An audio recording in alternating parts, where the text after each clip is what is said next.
मित्रों, इंडियन प्रधानमंत्री नरेंद्र मोदी साहब के सियासी करियर पर अगर आप नज़र डालें तो लोकल गली मोहल्ले के कारकुन से लेकर प्रधानमंत्री बनने तक के सफ़र के दौरान जिस चीज़ ने सबसे ज़्यादा उनको पॉलिटिकली फ़ायदा दिया है वो नफ़रत की सियासत है। और नफ़रत की सियासत में भी ख़ास तौर पर जो एंटी मुस्लिम इनका जो नैरेटिव रहा है, यानी इंडिया के मुसलमानों के ख़िलाफ़ इनका जो एक नैरेटिव रहा है, उसको हिंदुत्व के फैन बेस में काफ़ी पजीराई शुरू से लेकर मिलती रही है, right from 80s and 90s, जब ये सियासी उफक पे, सियासी आसमान पे उभरते हुए नज़र आए। उसके बाद ये अर्ली 2000 में जब चीफ मिनिस्टर बनते हैं तो तब भी इनको जो सबसे ज़्यादा बूस्ट मिला इनके सियासी सफ़र को, वो गुजरात राइट्स की वजह से, गुजरात दंगों की वजह से मिला। गुजरात दंगों ने इनको लोकल गुजराती पॉलिटिशियन से आगे बढ़ा के इंडिया लेवल के पॉलिटिशियन में कन्वर्ट कर दिया, हिंदुत्ववादी जो कैंप्स हैं उनके अंदर। और फिर इनको 2014 में जब प्रधानमंत्री बनने का एक अवसर मिला तो माना ये जा रहा था कि शायद अब ये अपनी हैट्रेड वाली सियासत को कुछ कम कर देंगे, भड़काऊ भाषण को कुछ कम कर देंगे, क्योंकि इस पोस्ट पे बैठ के नॉर्मली नेता लोग ऐसे नफरत अंगेज बयानात देते नहीं है, लेकिन मोदी साहब से आप कुछ भी एक्सपेक्ट कर सकते हैं। ऐसा ही एक बयान उन्होंने कल इंडिया के मुसलमानों के खिलाफ एक मरतबा फिर से दिए है और इंतहाई रकीक किस्म के हमले, इन्होंने लफ्जी हमले मुसलमानों के ऊपर किए हैं। एक जगह खिताब करते हुए इन्होंने कहा कि अगर हम लोग हार गए और अगर वहाँ पर कांग्रेस पार्टी वाले जीत गए तो याद रखिएगा ये वो पार्टी है, कांग्रेस पार्टी, जो कि कहती रहती है कि सबसे पहले इंडिया की दौलत में मुसलमानों का हक है, और अगर ये जीत के आ गए तो औरतों का, हिंदू औरतों का मंगलसूत्र तक ये मुसलमानों के अंदर बांट देंगे, घुसपैठियों के अंदर बांट देंगे जो कि बहुत ज़्यादा बच्चे पैदा करते हैं। ये उनके अल्फाज हैं बाकायदा। यानी कि आप अंदाज़ा लगाइए 10 साल तक इंडिया जैसे मुल्क के ऊपर, जहाँ पर 25 करोड़ से ज़्यादा मुसलमान रहते हैं, एक ऐसा जहनी मरीज शख्स वहाँ पर हुकूमत करता रहा जो कि अपने ही मुल्क के माइनॉरिटीज़ को इस नज़र से देख रहा होता है कि ये घुसपैठिए हैं, यानी इनका इंडिया से कोई ताल्लुक़ नहीं है, और ये जो लोग हैं ये बच्चे पैदा करने की मशीन है। अब मोदी के इस स्टेटमेंट से ये बात तो कम से कम साबित हो गई कि ये जो नफ़रत का कारोबार है ये ऊपर से नीचे इंडिया के अंदर चलता है सियासत में, नीचे से ऊपर तक नहीं जाता। बहुत सारे लोगों का ख्याल था कि शायद ये नीचे की लेवल तक होता है और गली मोहल्ले के जो गुंडे होते हैं हिंदुत्ववादी वो इस तरह के भड़काऊ भाषण देते हैं, लेकिन ऐसा नहीं है। नफ़रत का जो सोर्स है वो ऊपर से नीचे की तरफ आ रहा है, मुसलमान और दीगर माइनॉरिटीज़ के खिलाफ। अब मोदी ने क्या कहा है इसके लिए आप ज़रा मोदी का ये क्लिप सुने, उसके बाद में आगे बात करता हूँ। और पहले जब उनकी सरकार थी उन्होंने कहा था कि देश की संपत्ति पर पहला अधिकार मुसलमानों का है। इसका मतलब ये संपत्ति इकट्ठी करके किसको बांटेंगे? जिनके ज्यादा बच्चे हैं उनको बांटेंगे। घुसपैठियों को बांटेंगे।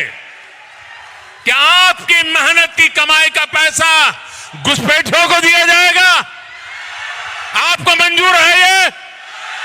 ये कांग्रेस का मैनिफेस्टो कह रहा है कि वो माताओं बहनों का सोने का हिसाब करेंगे, उसकी जड़ती करेंगे, जानकारी लेंगे और फिर उस संपत्ति को बांट देंगे। और उनको बांटेंगे जिनको मनमोहन सिंह जी की सरकार ने कहा था कि संपत्ति पर पहला अधिकार मुसलमानों का है। भाइयों बहनों, ये अर्बन नक्सल की सोच, मेरी माताओं बहनों, ये आपका मंगलसूत्र भी बचने नहीं देंगे, यहां तक जाएंगे, मैं कहने आया हूं। तो ये देखिए नाजरीन, सबसे ज़्यादा बच्चे पैदा करते हैं तो ये घुसपैठिए हैं, तो पता नहीं क्या क्या वोट लेने के लिए उन्होंने अनाप शनाप यहाँ पर बक दिया है। अच्छा, ये जो उन्होंने बात की है ना कि मुसलमान ज़्यादा बच्चे पैदा करते हैं, मैं ज़रा आपको एक सर्वे दिखाना चाहता हूँ।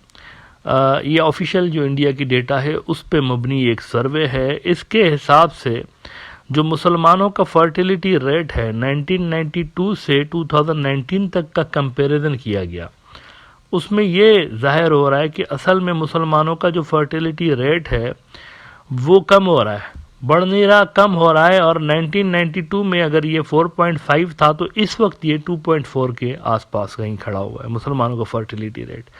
तो इन्होंने ये जो बोंगी मारी है ना, ये इनको भी पता है, डेटा इनको पता है। प्रधानमंत्री है, कोई चपरासी तो नहीं है ना किसी कॉलेज का, तो इसको पता होता है डेटा के क्या डेटा है, लेकिन झूठ बोल रहा है पब्लिक के साथ। भड़काऊ भाषण कि लोगों को मैं बताऊं कि देखो मुसलमान बढ़ रहे हैं, तादाद उनकी बढ़ रही है, और कांग्रेस वाले प्रो मुस्लिम में तो डर बेचने की कोशिश कर रहा है। शुरू से लेकर हिंदुत्ववादी मुसलमानों का डर बेच के बेसिकली लोगों को उल्लू बनाते रहे और वोट लेते रहे। अगर मैं आपको द डिप्लोमेट की स्टोरी दिखाऊं तो वो कहते हैं कि contrary to Hindutva claims India's Muslim fertility rate is declining sharply. The fertility rate among Muslims has dropped by nearly half since 1993 according to the latest national family health survey।